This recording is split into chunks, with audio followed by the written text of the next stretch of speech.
নমস্কার বন্ধুরা, আমি পলাশ বিশ্বাস আর আপনারা দেখছেন পলাশ বিশ্বাস ভিডিওস। আশা করি আপনারা প্রত্যেকে ভালো আছেন এবং আপনাদের বাগানের গাছগুলিও ভীষণ ভীষণ ভালো আছে। বন্ধুরা, থাম্বনেল আর টাইটেল দেখে বুঝতেই পেরে গেছেন যে কোন বিষয় নিয়ে আজকে আলোচনা করতে চলেছি। হ্যাঁ বন্ধুরা, জারবেরা জারবেরা ফুল গাছ নিয়ে অনেকে প্রশ্ন করছেন যে কোন মিডিয়ায় রাখবো, কোন মিডিয়ায় রাখবো না, বা কীভাবে ফুল পাবো।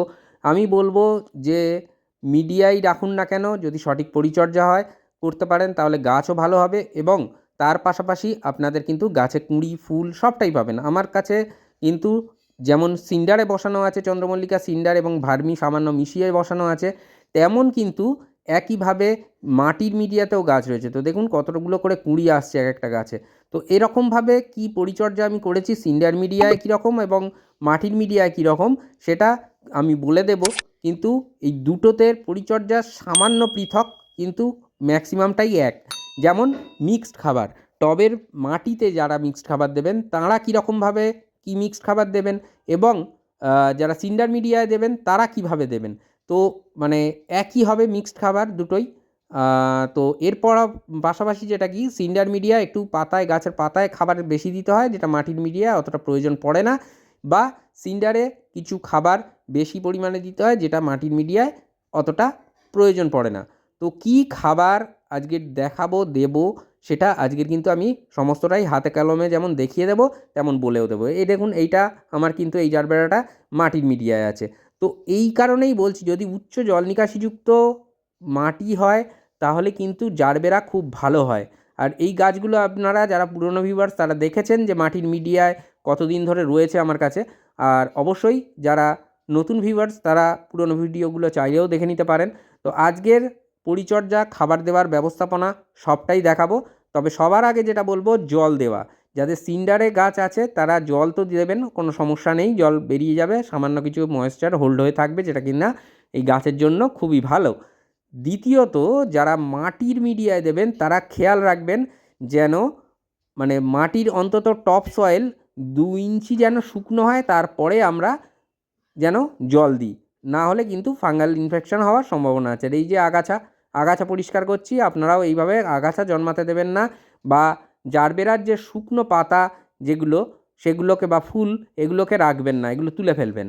তো জারবেরার মিডিয়াটা কীরকম হবে, যারা মাটির মিডিয়ায় গাছ রাখবেন তাদের জন্য বলে দিই, ঠিক পিরামিডের ন্যায় হবে। অর্থাৎ পিরামিডের চূড়ায় আপনার জারবেরা গাছটা রয়েছে, তারপর ধীরে ধীরে কিন্তু টবের কিনারার দিকে যত আসবে মাটি তত নিচু হয়ে আসবে, এবং গাছের গোড়ায় যেন জল না পড়ে, সবসময় টবের কিনারা ধরে আপনারা জল দেবেন। তো এই করতে হবে কাজ মাটিতে করতে গেলে। আর অবশ্যই 2 সপ্তাহ অন্তর মাটি একটু খুঁচিয়ে দেবেন আলগা করে, টপ সয়েলটা করে গাছের যেন মানে যেটা বললাম মাথার ওপরে যখন পিরামিডের রয়েছে গাছ জারবেরার, সেই রকম যেন ঢালুটা মানে ঢালটা যেন বজায় থাকে, সেই জন্যই মাটিটা খুঁচিয়ে সেইভাবে দিয়ে দেওয়ার কথা বলছি, যে গাছের গোড়ার দিকটা একটু উঁচু করে দেবেন। আর এমনিও গাছ যখন প্রতিস্থাপন করতে হবে জারবেরা গাছ একটু তুলে বসাতে হবে, জাস্ট মাটি থেকে একটু উঁচু করে বসাবেন। দেখুন এইভাবে কিন্তু থাকবে, দেখে আশা করি বুঝতে পারছেন, যত টবের কিনারার দিকে এসছে ঢালু হয়ে এসছে।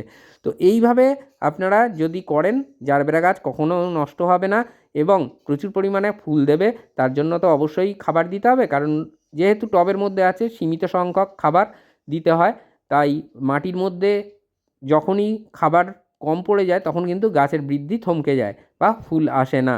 তো দেখে নিন মোটামুটি এরকম 2 ইঞ্চি মতন আমরা কিন্তু ডাউন করে নেব টবের কিনারা থেকে মাটি, কারণ এখানে খাবার দেব। এবং কি খাবার দেব, মিক্সড খাবার, যেটা কি না আমরা সিন্ডারের মিডিয়াতেও দিতে পারি, সেটাই আজকের দেখাবো। তো চলুন দেখি কি মিডিয়া বা কি মিডিয়াতে কোন খাবার আমরা দিচ্ছি। তো চারিধার কিন্তু এইভাবে নিচু করে নিয়েছি। আর অবশ্যই যারা নতুন মিডিয়ায় গাছ বসাবেন তাদের জন্য একবার মিডিয়াটা বলে দিই, যে মাটিতে যারা বসাবেন আপনারা টবের প্রায় 40% নেবেন গার্ডেন সয়েল, আর সেই 40%-এর মতনই নিয়ে নেবেন বিল্ডিং কনস্ট্রাকশনে ব্যবহৃত লাল মোটা দানার বালি, বার 3-4 ধুয়ে নেবেন। আর তার পাশাপাশি নিয়ে নিতে হবে 20% কম্পোস্ট, যে কোনো কম্পোস্ট। আর কি খাবার নিয়েছি দেখুন, 1 টেবিল চামচ হাড় গুঁড়ো, 1 টেবিল চামচ পটাশ, 1 টেবিল চামচ নিমখোল, হর্নমিল বা শিংকুচি 1 টেবিল চামচ, সিঙ্গেল সুপার ফসফেট 1 টেবিল চামচ, জিআর দানা, এটা বায়োজাইম নামে অনলাইনে পেয়ে যাবেন, এটা অনুখাদ্য 17 থেকে 19 রকমের। আর এই সাবুদানার মতো সাদা সাদা যেটা দেখছেন এটা ক্যালসিয়াম নাইট্রেট, এই ক্যালসিয়াম নাইট্রেট এবং জিআর দানা আপনারা হাফ টেবিল চামচ করে নিতে পারবেন। তো যেটা বলবো যে এই কটা খাবার যদি আপনারা দেন, গাছ কিন্তু জারবেরা দ্রুততার সাথে বৃদ্ধি পাবে এবং প্রচুর সংখ্যক কুঁড়ি আপনার গাছে কিন্তু আপনি দেখতে পাবেন।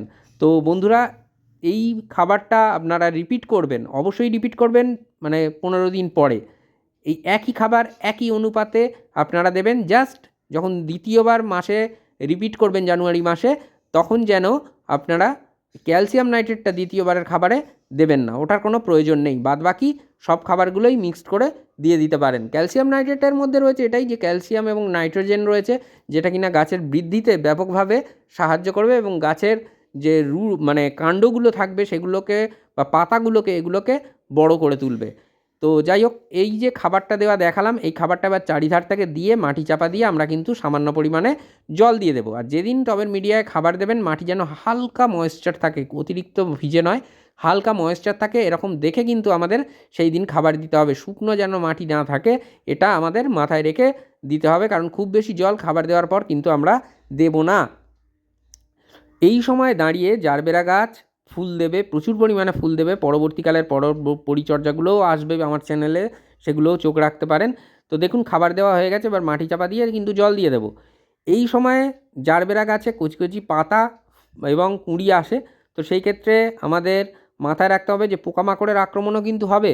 তো সেই জন্য আমরা মানে 10 দিনের ব্যবধানে যে কোনো কীটনাশক ঘুরিয়ে ফিরিয়ে ব্যবহার করব, অন্তত 2 ধরনের। আর এই দেখুন, মাটির যে ঢালের কথা বললাম, ঠিক এইভাবে ঢালটাকে করে দেবেন, তাহলে খুব ভালো হবে। এবং ওই কিনারা ধরে জলটা দেবেন।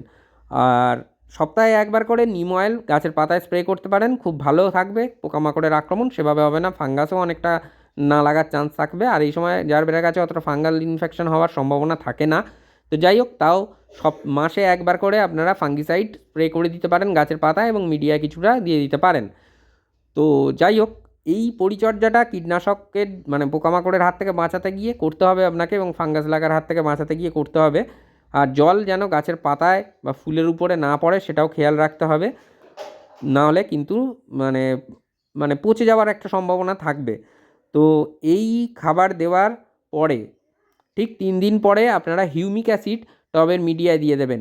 যাদের কাছে লিকুইড ফর্মেশনে হিউমিক অ্যাসিড আছে, 1 লিটার জলে মোটামুটি 2 ml এর মতন নেবেন। নিয়ে তার থেকে সেই 1 লিটার জল মিশিয়ে আপনারা তার থেকে 250 থেকে 300 ml যে হিউমিক মিশ্রিত জল, সেটা টবের মিডিয়ায় দিয়ে দেবেন। 10 বা 12 ইঞ্চি টব বা 8 ইঞ্চি টবেও দিতে পারেন। আর যাদের কাছে ডাস্ট ফর্মেশনে আছে, তারা 2 গ্রামের মতন নেবেন, 2 চা চামচ, টেবিল চামচ নয়। নিয়ে একইভাবে 250 থেকে 300 ml জল আপনারা নিয়ে টবের মিডিয়ায় দিয়ে দেবেন।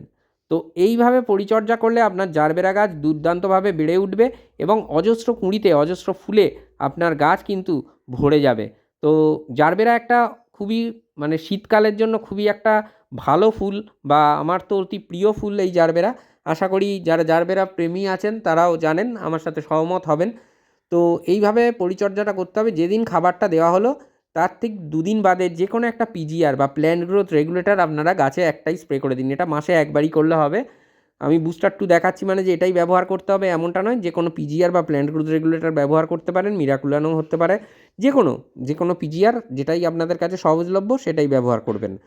তো যারা বুস্টার 2 ব্যবহার করবেন, 1 লিটার জলে 1 ফোঁটা ফেলতে হয়, ফেলে সেটা গাছের পাতায় স্প্রে করে দেবেন। তো এই পিজিআরটা করবে কি, গাছকে খাদ্য সংগ্রহ করতে উদ্দীপ্ত করবে এবং অবশ্যই গাছের বৃদ্ধি বিকাশ দ্রুততার সাথে ঘটাবে এবং ফুল আনতেও সাহায্য করবে। আর এই পিজিআর কিন্তু দেখতেই পাচ্ছেন যে সব জায়গাতেই কিন্তু ব্যবহার করা যায়, ফুল, ফল, সবজি গাছে যেখানে খুশি আপনারা প্ল্যান্ট গ্রোথ রেগুলেটর দিতে পারেন, খুব ভালো কাজ হয় এবং গাছের বৃদ্ধি কিন্তু দুর্দান্তভাবে হয়ে থাকে। তো এই পিজিআর বা প্ল্যান্ট গ্রোথ রেগুলেটর তো দেওয়া হলো, তারপরে গাছের পাতায় কী স্প্রে করতে হবে। যেদিন পিজিআর করলেন তার থেকে ঠিক 2 দিন বাদে গাছের পাতায় এনপিকে 0050, যেটা সালফেট অফ পটাশ, সেটা স্প্রে করে দেবেন।